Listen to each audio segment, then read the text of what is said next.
Praise the lord, హల్లెలూయా. దేవునికి స్తోత్రం కలుగును గాక. మీ అందరికీ కృపాక్షేమాలే ఎల్లప్పుడూ కూడా కలుగును గాక. హల్లెలూయా. బ్రతుకుదినాలన్నీ కూడా కృపాక్షేమాలే మన వెంట వచ్చును గాక. బాగున్నారా మీరు, మీ పిల్లలు, మీ కుటుంబాలు, మీ రక్త సంబంధాలు ఎల్లప్పుడూ కూడా శాంతి, సమాధాన, ఆనంద, ఆరోగ్యాల చేత దీవించబడదురు గాక, అభివృద్ధి పరచబడదురు గాక, ఘనపరచబడదురు గాక. యేసు నామములో ఆమెన్, ఆమెన్, ఆమెన్. మంచిది ప్రియులారా, చాలా సంతోషం. ఈ విధంగా మనల్ని అందరినీ కూడా దేవుడు నడిపిస్తున్న విధానాన్ని బట్టి ఆయనకే మహిమ, ఘనత, ప్రభావాలు కలుగును గాక. మంచిది ప్రియులారా, రండి. హోసన్న మినిస్ట్రీస్ నుంచి మనం ఒక పాట పాడి దేవుని మహిమపరచుకుందాం. రండి.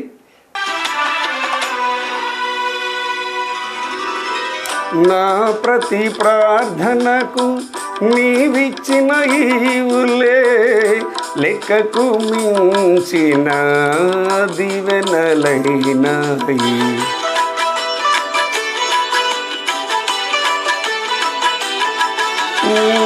నా ప్రతి ప్రార్థనకు నీవిచ్చిన ఈవులే లెక్కకు మించిన దీవెనలైనాయి. అడుగులు తడబడక నడిపినది నీ దివ్యవాక్యమే.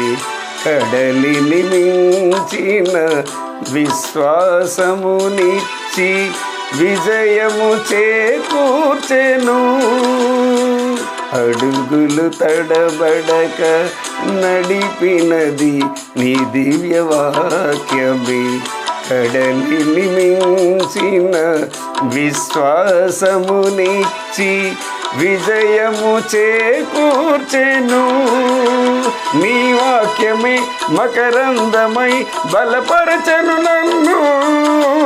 నా యేసయ్య స్తుతి పాత్రుడా, ఆరాధన నీకే. నీ వాక్యమే మకరందమై బలపరచను నన్ను. నా యేసయ్య స్తుతి పాత్రుడా, ఆరాధన నీకే, ఆరాధన నీకే. కృపాక్షేమము నీ శాశ్వత జీవము. నా జీవిత కాలమంతయు నీవు దయజేయువాడు. మహోన్నతమైన నీ ఉపకారములు తలంచుచు అనుక్షణము పరవశించనా. నీ కృపలోనే పరవశించనా.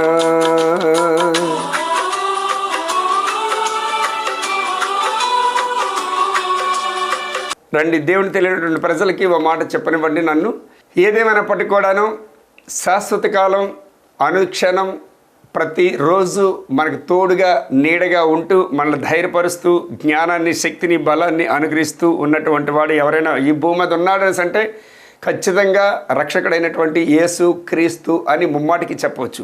ముల్లోకాలు తిరిగి వచ్చినప్పటికీ, తల క్రిందకి కాళ్ళ మీదకి తపస్సు చేసినప్పటికీ కూడా నిజమైనటువంటి దేవుడు, రక్షకుడు, ఏ ప్రాణహాని కూడా కలగకుండా ప్రతి క్షణం కూడా కాపాడుకొస్తున్నటువంటి దేవాతి దేవుడు ఎవరైనా ఉన్నారని అంటే మాత్రం రక్షకుడైన యేసు క్రీస్తు తప్ప మరొక దేవుడు లేడని చెప్పేసి డంక మీద దెబ్బ కొట్టి మీసం మీద చేయి పెట్టి సవాల్ చేయగలిగినటువంటి సత్తా, సామర్థ్యంతో నేనే చెబుతూ ఉన్నాను. హల్లెలూయా.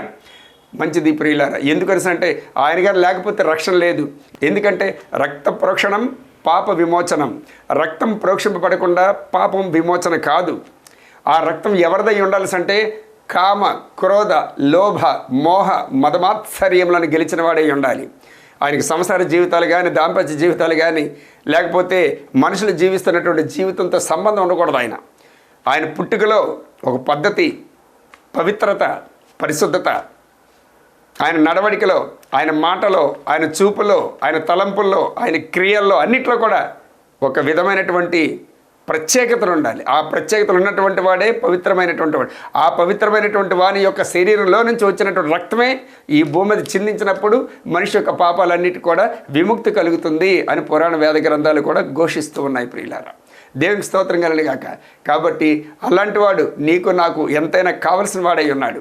అతను కానీ ఏ మనిషికి లేకపోయినా, ఏ మనిషి కూడా అతని మాట ప్రకారంగా తిరగకపోయినా, ఏ మనిషి కూడా అతనికి విధేయత చూపించకపోయినా, ఏ మనిషి కూడా అతనితో సహవాసం లేకపోయినా, దిక్కుమాలిన అక్కుపక్షి వలె వాడి బ్రతుకంతా ఉంటుంది. బ్రతికిన నాలు చచ్చిన తర్వాత నరకానికి పోక తప్పదు. ఇది ఖచ్చితం ముమ్మాటికి నిజం ఇది. హల్లెలూయా. ఈ దినమే, ఈ క్షణమే వింటున్నటువంటి నీతోనే మాట్లాడుతున్నాడు దేవుడు. ఎందుకు నువ్వు హృదయంలోకి రప్పించకూడదు? ఎందుకు నువ్వు అతనితో మాట్లాడకూడదు? ఎందుకు నువ్వు క్షమాపణ అడగకూడదు? ఎందుకు నువ్వు అతని రక్షకుడిగా అంగీకరించకూడదు? ఎందుకు నువ్వు అతనికి మరి తండ్రి అవ్వటానికి ఛాన్స్ ఇవ్వకూడదు? నువ్వు అతని కుమారుడిగా ఉండటానికి అవకాశం ఇవ్వకూడదు? ఈ క్షణమే, ఇప్పుడే దయతో నన్ను క్షమించు ప్రభా, నీ కుమారుడిగా నన్ను చేర్చుకో ప్రభా. నా చివరి యాత్ర వరకు కూడా, చివరి క్షణం వరకు కూడా నీవే నా రక్షకుడు, నీవే నా సమస్తం కూడా, నీకే నా జీవితం అంకితం అని చెప్పేసి ఎందుకు చెప్పకూడదు? హల్లెలూయా. దేవుడు అట్టి విధమైనటువంటి మనసు నీకు అనుగ్రహించను గాక, నిన్ను దర్శించను గాక, నీ పాపాలన్నీ కూడా క్షమించను గాక, మనోనేత్రాలు వెలిగించను గాక, నరకం నుండి తప్పించబడదు గాక, మోక్షరాజ్యానికి ఆయన ప్రేమలో నువ్వు చేరుకొందువు గాక, ఆయన నామంలో. ఆమేన్. హల్లెలూయా. ఈ మాటలని విత్తనాలు మీ హృదయం నేల మీద నాటింపు చేసి ఆయన నీరుపసి పాడికి ఫలింపచేయను కాక నజరేయుడైన యేసుక్రీస్తు నామములో. ఆమేన్. రైట్. రండి ప్రియులారా, దేవుని యొక్క ప్రేమతో, దేవుని యొక్క ఆశీర్వాదాలతో, దేవుని యొక్క రుచిని ఎరిగి దేవుని యొక్క అడుగు జాడల్లో నడవటానికి సిద్ధంగా ఉన్నటువంటి ప్రజలందరికీ ఒక మాట నన్ను చెప్పనివ్వండి. ఆమేన్. 2 వాక్యాల్లోకి వెళ్దాం. ఫిలిప్పీయులకు రాసిన పత్రిక 1వ అధ్యాయము 28వ వాక్యం ఒకసారి చూడండి. ఏ విషయంలోనూ ఎదిరించి వారికి బెదరక అందరూ ఒక్క భావంతో సువార్త విశ్వాస పక్షమున పోరాడుచు ఏక మనస్సు గలవారై నిలిచి ఉన్నారని నేను మిమ్మును గూర్చి వినులాగున మీరు క్రీస్తు సువార్తకు తగినట్లుగా ప్రవర్తించుడి. అట్లు మీరు బెదరకుండుట వారికి నాశనమును మీకు రక్షణయును కలుగునన్నుటకు సూచన అయి ఉన్నది. ఇది దేవుని వలన కలుగునదే. ప్రియులారా, ఎదిరించి వారికి బెదరకుండా గుండె ధైర్యంతో ముందుకు సాగండి అని చెప్పేసి ఫిలిప్పీయులకు రాసిన పత్రిక 1వ అధ్యాయం 28వ వాక్యంలో పౌలు గారు చెబుతున్నాడు, హితవు పలుకుతున్నారు, సపోర్ట్ చేస్తున్నాడు ఆయన. ఎందుకనంటే మనిషి తనంతట తాను ఏమి చేసుకోలేడు, చేతగాని వలె ఉంటాడని చెప్పేసి దేవుడు ముందుగా తెలుసు ఆయనకి. మనిషి నిష్ప్రయోజకుడు, మనిషి అనీతిమంతుడు, బుద్ధి లేనివాడు, జ్ఞానం లేనివాడు, అవివేకి అన్నటువంటి వాడు అని ముందే తెలుసు దేవుడికి. అందుకనే ఆయన అంటున్నాడు, పౌలు ద్వారా మాట్లాడాడు, ఎదిరించి వారికి బెదరకుండా ధైర్యంతో ముందుకు సాగండి. అందుకనే పౌలు గారు అన్నారు కదా, నా పరుగు తుదముట్టించి తిని అని అంటాడు. అంటే ఈ పందె పరుగు ఏంటిది? దేవునితో సహవాసం, దేవుని గురించి ప్రకటించాలి, దేవుని గురించి ముందుకు సాగాలి, దేవుని కొరకు అనేక మందికి చెప్పాలి, దేవుని కొరకు మనం జీవిస్తూ ఉండాలి, దేవుని మాట వింటూ ఉండాలి, అనేక మందిని ఆదరిస్తూ ఉండాలి, అనేక మందిని కనికరిస్తూ ఉండాలి, అనేక మంది పైన దేవుని ప్రేమను కుమ్మరిస్తూ ఉండాలి. ఈ విధమైనటువంటి పరిస్థితిని బట్టి నువ్వు ముందుకు సాగేటప్పుడు నువ్వు బ్రతికినన్నాళ్ళు కూడా కృపాక్షేమాలే నీ వెంట పరిగెత్తుకొని వస్తాయి. నీకు రాత్రి వెన్నెల దెబ్బైనను పగటి ఎండ దెబ్బైనను నీ తగలకుండా నువ్వు కాపాడబడతావు. నువ్వు నీతిమంతుడిగా జీవిస్తావు. ఎందుకని అంటే ఇక్కడ ప్రభు మాటకి నువ్వు తల ఉంచావు కనుక. నీది కాదు యుద్ధం, ప్రతి క్షణం కూడా యుద్ధమే. ప్రభుతో ఎప్పుడైతే నువ్వు సహవాసం చేసుకున్నావో, ప్రభు అడుగు జాడల్లో ఎప్పుడైతే నువ్వు నడవడానికి సిద్ధమయ్యావో అప్పటి నుంచి కూడా నీకు పోరాటాలే. ప్రతీది కూడా పోరాటం. ఎంత ఆరాటం పడినా సరే ఆ పోరాటం ముందుకు. మన స్వతహాగా ఏది కూడా చేయలేమని చేసి ముందుకుండా ఎరిగే మన పక్షంను యుద్ధం చేయవాడు ఆయనే. మన పక్షంను యుద్ధం చేసి మనకి గెలుపునిచ్చి, విజయాన్నిచ్చి, విడుదలిచ్చి, కాపుదలిచ్చి, సంతోషాన్ని ఇచ్చి, ఆనందాన్ని ఇచ్చి ఆశీర్వదించినటువంటి వాడు మన ప్రభు అయినటువంటి యేసుక్రీస్తు. ఆయన మన రక్షకుడై ఉన్నాడు. ఆయన మన దండమనై ఉన్నాడు. ఆయన మన కేడమై ఉన్నాడు. ఆయన మన శృంగమై ఉన్నాడు. ఆయన మన పర్వతం కొండై ఉన్నాడు. ప్రతిదానికి కూడా నేనున్నాను రా నా కుమారుడా, నేనున్నానమ్మా నా కుమార్తె. నువ్వెందుకు అలసిపోతావు? నువ్వెందుకు సలసిపోతావు? నువ్వెందుకు పరిగెడతావు? నేను నీకు ముందుగా నేను పరిగెడతా. ఇత్తడి తలుపులు పగలగొట్టి ఈ ఇనుప గడియలను విరగొడతాడంట ఆయన. నీ త్రోవలన్నీ కూడా సరళం చేస్తాడంట. నువ్వెక్కడికి వెళ్ళినప్పటికీ, ఏ పరిస్థితులు ఉన్నప్పటికీ, ఏ అంధకారంలో నువ్వు మునిగిపోయినప్పటికి కూడా, ఏ జలముల లోపడి నువ్వు వెళ్తున్నప్పుడు కూడా నిన్న ఆయన శాశ్వతమైనటువంటి ప్రేమతో ప్రేమిస్తున్నాడంట ఆయన. 31 ఇర్మియా గ్రంథం 3వ వాక్య ప్రకారంగా నిన్ను నేను శాశ్వతమైనటువంటి ప్రేమతో నేను ప్రేమిస్తున్నానని అంటాడు ఆయన. శాశ్వతం అంటే ఇలాంటిది అలాంటిది కాదు, అది నిత్యం నిలకడగా ఉన్నటువంటి ప్రేమతో, అది కదలని ప్రేమ, కరగని ప్రేమ, ఒడిదుడుకులు లేని ప్రేమ, మచ్చమాయ లేని ప్రేమ, పక్షపాతం లేనటువంటి ప్రేమతో నేను ప్రేమిస్తున్నాను, నీ పక్షం నేనే ఉంటాను, నీ వెనక ముందు నేను ఆవరించుకుంటాను, నీకు ఏ వడగాలి దెబ్బ తగలకుండా, ఏ సుడిగాల్లోకి వెళ్ళిపోకుండా నా హస్తం నిన్ను కాపాడుతూనే ఉంటుంది అని చెప్పి అంటున్నాడు ఆయన. మోషేకి అంత భారం పెట్టేశాడు. 35-36 లక్షల జనాభాకి ఒక అధినాయకుడిగా, ఒక ప్రతినిధిగా, ఒక ప్రధానమంత్రిగా, ఒక యాజకుడిగా, ఒక అధికారిగా ఆయన పెట్టుకున్నాడు. కానీ ఏమైనా విడిచిపెట్టాడా? ప్రతి క్షణం కూడా కాపాడుకొస్తూనే ఉన్నాడు ఆయన. ప్రతి క్షణం కూడా కాపాడుకొస్తూనే ఉన్నాడు ఆయన. ఆయన రెక్కల చాటున మనల్ని కూడా భద్రపరుచుకున్నాడు. అయినప్పుడు కూడా ప్రజలు నమ్మలేనప్పుడు ఆయన చాలా కోపం పెట్టుకున్నాడు. ఈ అడవిలో, ఈ అరణ్యంలో ఏమైనా మనకి భోజనాలు సిద్ధం చేయగలడా? నీళ్ళు ఏమైనా అందించగలడా యెహోవా దేవుడు? మనల్ని ఇక్కడ తీసుకొచ్చేసాడు ఆయన. ఏ పరిస్థితుల్లో తీసుకొచ్చాడో, ఎలా తీసుకొచ్చాడో, ఎందుకు తీసుకొచ్చాడు ఆయన అనేటువంటి. అంటే అపవాది ఏం చేస్తాడు సరే, భయం పెడుతుంటాడు. ఫస్ట్ ఎప్పుడైతే నువ్వు భయం కలిగిందో, ఆ భయాందోళనకి గురైపోయావో వెంటనే నువ్వు విజయాన్ని పొందుకోలేవు. ఎందుకంటే నీ ప్రక్కన ఉన్నటువంటి వాడిని మర్చిపోయి నీ స్వతహాగా నువ్వు పరిగెడుతుంటే, ఒంటరితనం చేసుకొని నీ బుద్ధిని ఆధారం చేసుకొని పరిగెట్టేటప్పుడు నిజంగానే నీకు భయం పడుతుంది. అందుకనే సౌలు గొలియాతును చూసి గడగడలాడిపోయాడు. ఎప్పుడు కూడా ఆ యొక్క యుద్ధ వస్త్రాలు ధరించుకుండేవాడు, యుద్ధ ఆభరణాలు ధరించుకుండేవాడు, ఆ శూలం పట్టుకుండేవాడు, కవచం ధరించుకుండేవాడు, నెత్తిని కిరీటం పెట్టుకుండేవాడు, బళ్ళెం పట్టుకుండేవాడు, చేతన ఒక డాల్ పట్టుకుండేవాడు. ఎందుకు అనిసరంటే తను కాపాడుకోవాలి, ప్రజలు కాపాడబడాలని చెప్పేసి తన సొంత ధైర్యాన్ని, సొంత బలాన్ని చేసుకున్నాడు. కనుకనే గడగడలాడిపోతున్నాడు. అందుకని గొలియత్ అన్నటువంటి వాడు 55 కేజీలు బరువు కంటే ఎక్కువగా ఉన్నటువంటి ఆభరణాలు ధరించుకున్నాడు. ఆభరణాలు అంటే అదే మొత్తం అన్నీ కూడాను, ఆ కాళ్ళకైతేనేమి, ఆ ముడుకులకైతేనేమి, ఆ గుండెకైతేనేమి, లేకపోతే ఆడు తగిలించుకున్నటువంటి కిరీటం, అవన్నీ కలిపి బంత బరువాడు. ఆడు చూస్తే 10 అడుగులు పైన ఉన్నటువంటి వాడు, 10 అడుగుల 5 అంగుళాలు అనుకుంటా ఆడు పొడవు. అందుకనే గొలియాతును చూసి ఈ ప్రజలందరూ కూడా గడగడలాడిపోతుండేవారు. ఎందుకు? వారి సొంత బలాన్ని ఆధారం చేసుకొని. కానీ ఇక్కడ అలా కాదే. అందుకని దావీదు మహారాజు గారు ఏమనుకున్నారు అంటే, ఇవన్నీ నువ్వు తగిలిస్తావు, నువ్వు బాలుడు సుమా. గొలియాతు ఏమంటాడు అంటే, నువ్వా అంత ఎత్తు, అంత అజానుబాహుడిలో ఉన్నాడు, వాడు ఏనుగులాగా ఉన్నాడు, నువ్వు పీనుగులాగా ఉన్నావురా బాబు, నువ్వు నలిగిపోతావురా, ఒక దెబ్బకే నువ్వు చచ్చిపోతావురా అని అంటే, నేను నన్ను చూసి కాదు, నన్ను చూసి నువ్వు నన్ను చూస్తున్నావు, కానీ నాలో ఉన్నటువంటి వాడు గొప్పోడు ఉన్నాడు, బలవంతుడు ఉన్నాడు, నాది కాదు యుద్ధం, ఆయిందది. నువ్వు అలాంటి భయాలు పెట్టొద్దు, అలాంటి డౌట్లు పెట్టొద్దు, అలాగే నన్ను వెనక్కి లాగొద్దు మహారాజా, సౌలు మహారాజా అని చెప్పేశాడు. సరేలే నువ్వు చిన్నోడు కదా, వెళ్తున్నా వెళ్ళు, కానీ నీ మాట కానీ అని చేసి మొత్తం ఇవన్నీ ధరించుకో, జాగ్రత్త నీ ప్రాణం అని చెప్పేసి, నో, ఇవన్నీ కూడా మోయటానికే సరిపోతుంది, నాకు అవసరంలే. అందుకని రే గొలియాతు, నువ్వు బల్లెం పట్టుకొని వస్తున్నావు, నేను నా దేవుడిని పట్టుకొని వస్తున్నాను. నువ్వు శూలం పట్టుకొని వస్తున్నావు, నేను నా దేవుడిని పట్టుకొని వస్తున్నాను. నువ్వు కిరీటం పెట్టుకొని వస్తున్నావు, నేను నా దేవుడిని పట్టుకొని వస్తున్నాను. నువ్వు కవచాన్ని పెట్టుకొని వస్తున్నావు, నీ ప్రాణాన్ని కాపాడుకోవడానికి నేను నా దేవుడిని పెట్టుకొని వస్తున్నాను.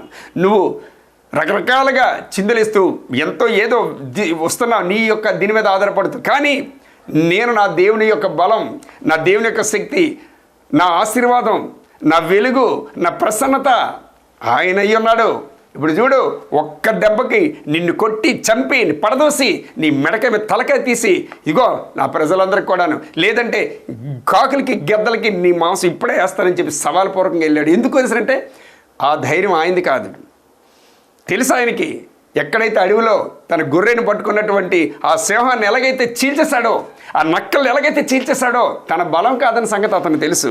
అందుకనే బలం నాది కాదు, నా తండ్రిది, యుద్ధం యెహోవాదే అని చెప్పి తెగించాడు, వెళ్ళాడు, గొప్ప గెలుపుకొని వచ్చాడు. గొప్ప యుద్ధం చేసుకుని ఏ పెద్ద యుద్ధం ఏం చేయలే, ఒకే ఒక గులకరాయితో ఫట్మని కొట్టాడు, పడిపోయాడు అంతే. అందుకని ఎప్పుడు కూడా భయపడకూడదు. ధైర్యమే ధైర్యమే ధైర్యమే, ప్రతిదానికి కూడా ధైర్యమే సాహసే లక్ష్యం అని చూస్తుంటుంది కదా మనకి హైందవ దీనిలోని. అదేవిధంగా ఫస్ట్ ఎప్పుడైతే నువ్వు ధైర్యాన్ని ధరించుకుంటావో, నీ ప్రభువునికి ధైర్యం, నీ ప్రభువునికి విజయం, నీ ప్రభువునికి విడుదల, నీ ప్రభువే సమస్తానికి కారణభూతుడై ఉన్నాడు. ప్రభువును ఆధారం చేసుకునేటప్పుడు ఏ విషయంలోనైనా సరే నువ్వు విజయవంతుడవు. విజయవంతుడు నీవే, విజయం నీదే. దేనికి జంక అవసరం లేదు, బెంక అవసరం లేదు, భయపడ అవసరం లేదు. పిరికితనటువంటి ఆత్మను మనకి ఇవ్వలే, ధైర్యంతో కూడుకున్నటువంటి నీతి కలిగినటువంటి ఆత్మ మనకి ఇవ్వడం జరిగింది. అందుకని 3:27 గలతీయులు రాసిన పత్రికలు అంటాడు కదా, మీరు క్రీస్తును ధరించుకొని ఉన్నారు. మీరు క్రీస్తును ధరించుకొని ఉన్నారు కనుక మీ ముందున్నటువంటి వాడు, మీ వెనక ఉన్నటువంటి వాడు, మీ ప్రక్కన ఉన్నటువంటి వాడు మామూలుడు కాదు. జాగ్రత్త సుమా, అదిరిపడవద్దు, బెదిరిపోవద్దు. వారి మాటలకు మీరు బెదరకండి, వారి యొక్క జర్కలకి మీరు బెదిరిపోకండి. కీర్తనల గ్రంథాలు అంటాడు కదా, నా దేవుని బట్టి నేను శూరకార్యాలు జరిగిస్తాను అంటాడు. అదేవిధంగా 4:13 ఫిలిప్పీయులకు రాసిన పత్రిక ప్రకారంగా కూడాను ఓ మాట అంటాడు, నన్ను బలపరచువాని యందే నేను బలమైనటువంటి కార్యాలు చేస్తాను, సమస్తం కూడా చేస్తాను. నన్ను బలపరచువాని యందు నేను సమస్తమును చేయగలను అంటాడు. నీ బలహీనతలు తెలుసు, నీ భయం తెలుసు, నీ ఆందోళన తెలుసు. అపవాది నిన్ను ఎన్ని విధాలుగా నిన్ను గొంజాయిస్తాడు అన్న సంగతి కూడా తెలుసు ఆయనకి. కానీ నువ్వు చేసేది ఏంటంటే ప్రతిదానికి నువ్వు భయపడిపోతున్నావు. భయపడటం వల్ల ఈరోజు నువ్వు సాధించలేకపోతున్నావు. అనేక విషయాల్లో ఫెయిల్ అయిపోతున్నావు. జబ్బుల విషయంలో, జ్వరాల విషయంలో, అప్పుల విషయంలో, వడ్డీల విషయంలో, అనేకమైనటువంటి విషయాల్లో నువ్వు కృంగుదలైపోతున్నావు. నీ దేవుని బట్టి నువ్వు చూడాలి. దావీదు కూడా దేవుని బట్టి చూశాడు. ఆయన నా దేవునిలో నుండి నేను చూసేటప్పుడు అది ఈజీ అయిపోతుంది, కానీ నన్ను నేనుగా చూస్తే అది కొండంత బరువుగా ఉంటుంది. అది ఇప్పుడైనా సరే ఏ సమస్య వచ్చినా, ఏ ఇబ్బంది వచ్చినా, ఏ ఇరకాటం వచ్చినా, ఎంతటి బాధ వచ్చినప్పటికీ కూడా అది ప్రభువుకి తేలికే కదా, అది ఈజీనా, అది సులువే కదా. ఆయనను బట్టి ఆ సమస్యను ఖండించాలి, ఆయనను బట్టి ఆ ఇబ్బందిని గద్దించాలి, ఆయనను బట్టి ఆ దెయ్యాన్ని మనం గద్దించి పంపించాలి, అంతే. హల్లెలూయా, దేవుని స్తోత్రం కలను గాక. ఈరోజున ఎందుకు నార్మల్ వస్తున్న రిపోర్ట్సు ఈ ఎస్ఎస్ రావు నోటి ద్వారా వచ్చిన మాటకి దేవుడు ఎందుకు కార్యం జరిగిస్తున్నాడు అంటే, శభాషరా నా కొడక, నన్ను బట్టి నువ్వు ధైర్యంగా మాట ఇచ్చినందుకు నేను దీవిస్తున్నాను, నేను దాన్ని దీవిస్తున్నా, ఆశీర్వదిస్తున్నా అని చేసి అంటాడు. నా కుమారుడా అని అర్థం. మీరు అపార్థం చేసుకోకండి. అర్థం చేసుకున్న తక్కువ, అపార్థం చేసుకుంది ఎంత. ఆ దేవుడు మిమ్మల్ని దీవించి ఆశీర్వదించను గాక. ఆమేన్. కాబట్టి మన దేవునితో సన్నిహితంగా ఉండాలి, ఫ్రెండ్లీగా ఉండాలి. ఆయన రక్తం మనలో ప్రవహిస్తుంది, ఆయన శక్తి మనలో ప్రవహిస్తుంది. అందుకని భయము, అనుమానము, అవిధేయత, అనాలోచన, ఆందోళన ఏమి రానివ్వకండి మీ దగ్గరికి. ఎదురించి వారికి బెదరక ధైర్యం ముందుకెళ్ళండి, ధైర్యంగా ముందుకెళ్ళండి. ఎందుకంటే నీ దేవుడు విజయవంతుడు, నీ దేవుడు బలవంతుడు, నీ దేవుడు ఆశీర్వాదాలు ఇచ్చే దేవుడు, నీ దేవుడు నిన్ను సంతోషపరచడానికి వచ్చినటువంటి వాడు. ఆయన సమస్త సుఖాలన్నిటి కూడా విడిచిపెట్టి నీ కొరకు ప్రాణత్యాగం చేసినటువంటి వాడు. నువ్వు ఓడిపోతే ఆయన చూస్తూ ఊరుకుంటాడు అనుకున్నావా? నో. ఆయన ఎప్పుడు కూడా నీ హృదయాన్ని, నీ శరీరాన్ని, నీ మనసుని, నీ జీవితాన్ని, నీ భవిష్యత్తుని, నీ భార్య బిడ్డల్ని, నీ కుటుంబాన్ని, నీ ఇంటిని అన్నిటిని కూడా సమృద్ధిగా నీకు అనుగ్రహించి ఆయన సంతోషిస్తూ ఉంటాడు. హల్లెలూయా. నువ్వు చేయాల్సింది ఒకటే, ఆయనకున్నటువంటి బలాధిక్యతను బట్టి, ఆయనకున్నటువంటి జ్ఞానాధిక్యతను బట్టి, ఆయనకున్నటువంటి శౌర్యాన్ని బట్టి, ఆయనకున్నటువంటి శక్తి సామర్థ్యాలను బట్టి నువ్వు ఎగిరి గంతులు వేయడమే సంతోషంతో. యెహోవా యందు ఆనందించుము, ఆయన నీ హృదయ వాంఛలను తీర్చును. చెబుతున్నాను, మరలా చెప్తున్నాను, ఆనందించండి అని అంటాడు అక్కడ 4:4 ఫిలిప్పీయులకు రాసిన పత్రిక ప్రకారం. మన దేవుడు ఇవన్నీ. అందుకని మీరు ఎవరిని ధరించుకొని ఉన్నారో, ఎవరి చేతిలో గుప్పెట్లో భద్రపరచబడి ఉన్నారో, ఎవరు మీ యందు నివసిస్తున్నారో, మీరు ఎవరి యందు జీవిస్తున్నారో అది మీరు జ్ఞాపం చేసుకోండి. మనం జ్ఞాపం చేసుకోవాలంతే. అప్పుడు పటపంచలు అయిపోతాడు. అపవాదిగాడు ఊరికి అని అంటాడు, ఫినిష్ అంతే, వెళ్ళిపోతాడు. పోరా, నీ కుప్పు గెంతలు నా ముందు కాదు, కోతి గెంతలు పోరా అనేసంటే పోతాడు, అంతే. అంతే. మనం ఏదైనా సరే ప్రభువుని బట్టి నువ్వు డెలివరీ చేయి, ప్రభువుని బట్టి నువ్వు ముందుకు అడుగేయి, ప్రభువుని బట్టి నువ్వు నీ కార్యాన్ని నువ్వు జరిగించుకో. ప్రభునికి దీవెన ఆశీర్వాదాలు ఇచ్చేవాడు ఆయనే.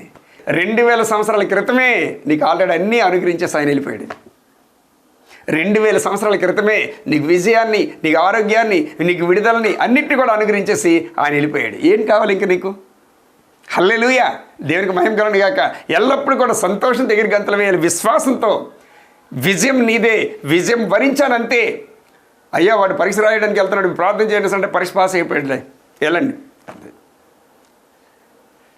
ప్రయాణం అవుతున్నాడు, క్షేమకరమైన ప్రయాణం అనుగ్రహించమని ప్రార్థన చేయండి అయ్యా అంటే యేసు నామములో అనుగ్రహింపబడింది. మీరు నమ్మండి, దేవుని స్తోత్రం చెప్పండి, ఫినిష్ అంతే.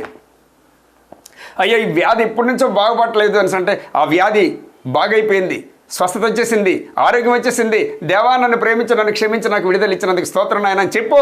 తెల్లారిసరికి మసైపోద్ది అక్కడ ఉన్నటువంటి పరిస్థితి. ఆమేన్. ప్రతి విధమైనటువంటి ప్రతికూల పరిస్థితులన్నీ కూడా యేసు నామములో చూస్తే అవి అనుకూలంగా మారిపోతాయి. ఆ విధమైనటువంటి స్పృహ మనం కలిగి ఉండాలి, ఆలోచన మనం కలిగి ఉండాలి, ఉద్దేశాలు మనం కలిగి ఉండాలి. పిరికితనం కలిగినటువంటి ఆత్మతో మనం ముందుకు వెళ్ళట్లే. మనం ధరించుకున్నది ఏంది? ధైర్యంతో కూడుకున్నటువంటి ఆత్మ, జ్ఞానంతో కూడుకున్నటువంటి ఆత్మ, బలమైనటువంటి ఆత్మ దేవుడు మనకు సహాయ సహకారాలు అందిస్తున్నాడు. హల్లెలూయా, దేవుని స్తోత్రం కలడిగాక. అది మంచిది ప్రియులారా, చాలా సంతోషం.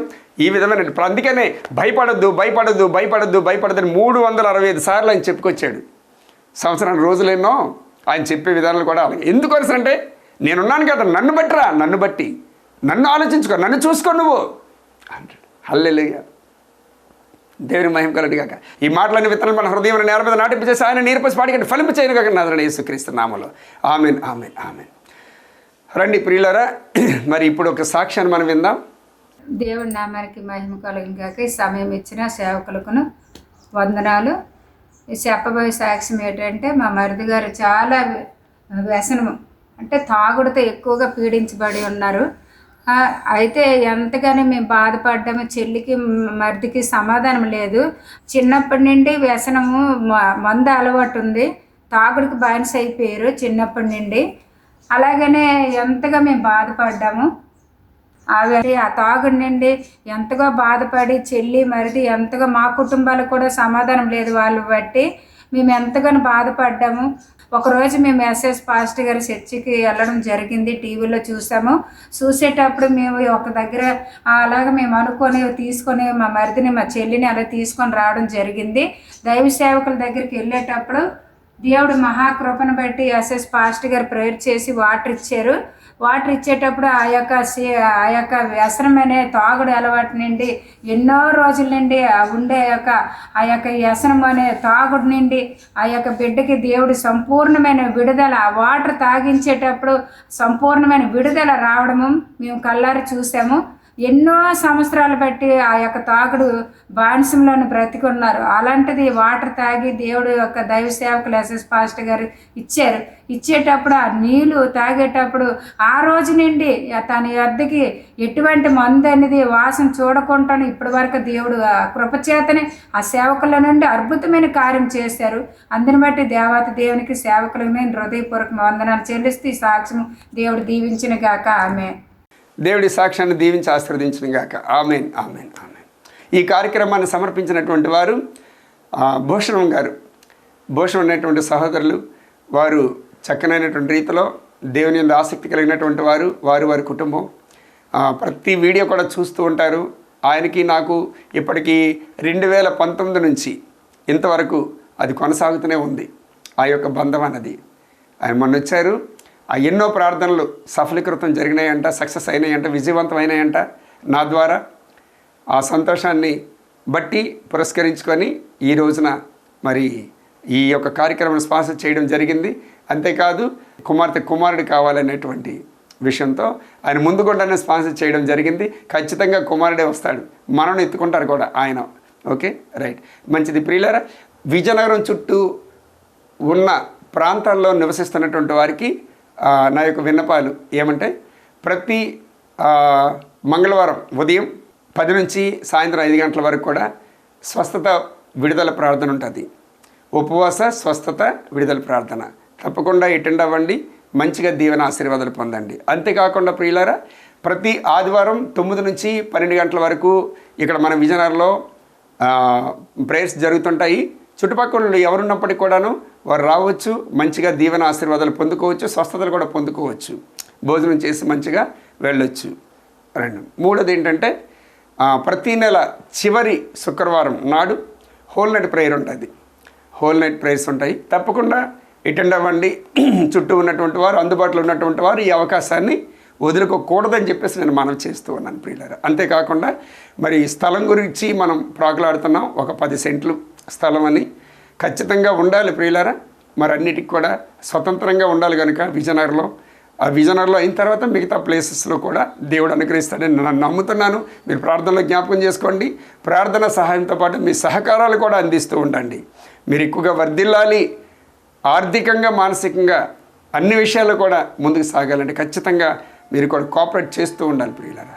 అవునా? దేవునికి స్తోత్రం కలని గాక. అంతే, ప్రతి నెల మొదటి బుధవారం నేను అక్కడ సికింద్రాబాద్ రైల్వే స్టేషన్ దగ్గర alpha hotel back side SPG చర్చ్లో అంటే రైట్ సైడ్ చివరిలో ఉంటాను నేను. గేట్ లోపలికి వచ్చేసి చివరికి వచ్చేస్తే నా ఫ్లెక్సీ కూడా ఉంటుంది అక్కడ. వచ్చేసండి. ఉదయం 10 నుంచి 2 వరకు, 2:30 వరకు కూడా అక్కడ ఉంటాను. Okay, right. దేవుడు మిమ్మల్ని దీవించి ఆశీర్వదించను గాక. రండి ప్రియులారా, రండి ప్రార్థన చేసుకుందాం. కళ్ళు మూసుకోండి. మహోన్నతుడ తండ్రి, జీవగల దేవ, స్తోత్రాలు చెల్లిస్తాం ప్రభా. నువ్వు చేసినటువంటి గొప్ప కార్యాలు బట్టి, చూపిన ప్రేమను బట్టి, కృపలను బట్టి లెక్కలేనని కృతజ్ఞతాస్తులు చెల్లిస్తున్నాను రాసా. ఈ సమయంలో ఎవరెవరు ఏ అక్కర్లతో ఉన్నారో, ఏ మరి సమస్యలతో ఉన్నారో, ఇబ్బందులతో ఉన్నారో అన్నింటినీ మీరు ఎరిగిన దేవుడు కనుక ఎవరెవరైతే నాయన మరి వివాహం కొరకు ఎదురు చూస్తున్నారో వారికి వివాహం జరిగిన గాక, ఉద్యోగాల కొరకు ఎదురు చూస్తున్నారో వారికి ఉద్యోగాలు దొరికిన గాక, ఎవరెవరు తండ్రి ప్రభా మరి బిడ్డలు లేనటువంటి వారు ఉన్నారో వారి గర్భాలు తెరవబడిన గాక యేసునామములో తండ్రి ప్రభా. నా తండ్రి కుటుంబీకులు విడిపోయి తండ్రి ప్రభా ఒంటరి జీవితాలు జీవిస్తున్నారో వారందరూ కూడా నాయన ఓ తండ్రి ప్రభా ఏకత్వం పొందుకుందరు గాక, వారు కలిసిదురు గాక. నేనున్న ఇంటి వారిని యెహోవాను సేవించదము అన్న వాగ్దానం తండ్రి వారి యొక్క గృహాలకి, కుటుంబాలకి చెందునుగాక యేసునామములో. తండ్రి నీకు వందనాలు. మరొకసారి భూషణ్ గారి కుటుంబానికి నా తండ్రి ప్రభా మీ హస్త ఆశీర్వాదాలు సమృద్ధిగా వారికి అనుగ్రహించి మహిమ పొందుకోమని ఈ టీవీ ముందు కూర్చున్న ప్రతి ఒక్కరు కూడా పేరున ఎంతమంది అయితే చూస్తూ ఉంటారో వారందరి యొక్క గృహాల్లోనికి, హృదయాల్లోనికి, శరీర ప్రాణత్వంలోనికి నీ దీవెనలు కుమ్మరింపబడిన గాక.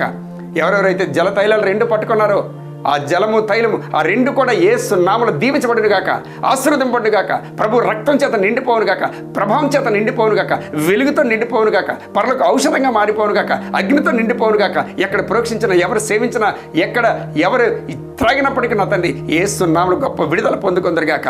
నీ నామాన్ని ఘనపరచుదురుగాక, మహింపరచుదురుగాక. ఓ నా తండ్రి స్తుతించుదురుగాక. యేసే నామాన్ని బట్టి స్తుతిస్తూ వినయపూర్వకంగా అడిగి వేడుకొని పొందుకొని ఉన్నాను తండ్రి. ఆమేన్, ఆమేన్, ఆమేన్. తండ్రి, కుమార పరిశుద్ధాత్మ త్రియేక దీవెనలు మనకి, మన పిల్లలకు, మన కుటుంబాలకు, మన రక్త సంబంధాలు, ఇరువారికి, పొరుగు వారికి సదాకాలం తోడుగా ఉంటూ ఆయన నామానికి ఘనత, ప్రభావాలు పొందుకోవడానికి గొప్ప అద్భుత కార్యాలు, ఆశ్చర్య కార్యాలు, మహత్కార్యాలు జరిగించుకుంటూ ముందుకు సాగిపోవను గాక నజరేయుడైన యేసుక్రీస్తు నామములో. ఆమేన్, ఆమేన్, ఆమేన్. రైట్. Praise the Lord. దేవుడు మిమ్మల్ని దీవించి ఆశీర్వదించును గాక.